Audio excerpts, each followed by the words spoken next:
What's up, y'all? Look, I don't like Diddy. Didn't like him when he was puffy. But I gotta keep it a buck 50. Cassie is not innocent in all of this, okay?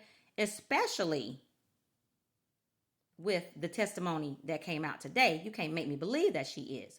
She said herself that she didn't say no to the freak offs because she didn't want him to get a different woman instead. So she didn't want to be replaced. She didn't want to lose access to that lifestyle. She stayed there and she participated in some of those things because she enjoyed it. And some of it that she did not enjoy, she stayed because he's rich. Okay?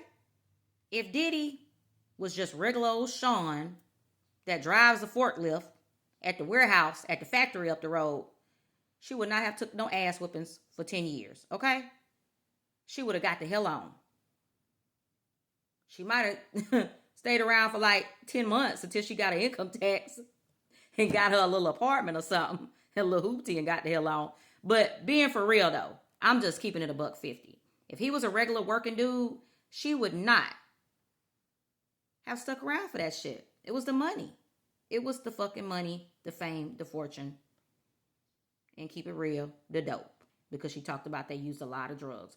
She didn't want to lose access because she had developed some very expensive habits, which I believe he put her on to the dope. But you get what I'm saying? Like, we got to keep it a buck 50. We can't sit here and pretend like this lady was held hostage for 10 years because she was not. She had resources and she could have left. And people keep bringing up that video in the hotel lobby. That was not the only chance that she had to get away.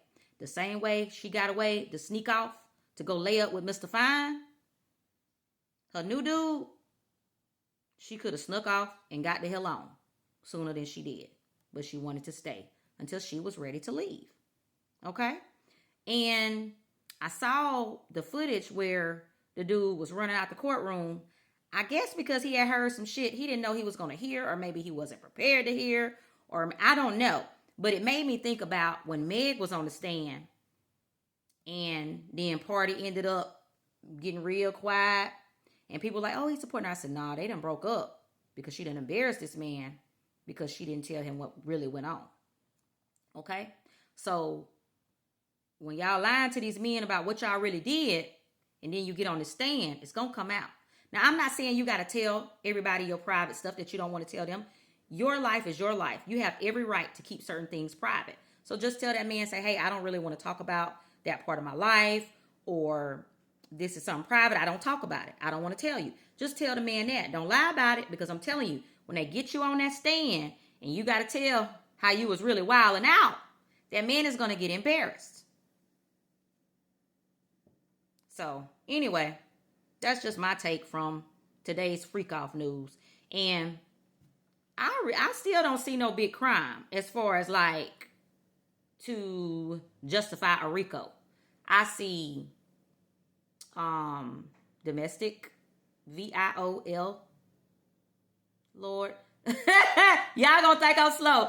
VIOLENCE. My mind froze, but I know how to spell it. But DV. And I see solicitation of or patronizing prostitutes, or nowadays you got to call them sex worker, whatever they call them nowadays.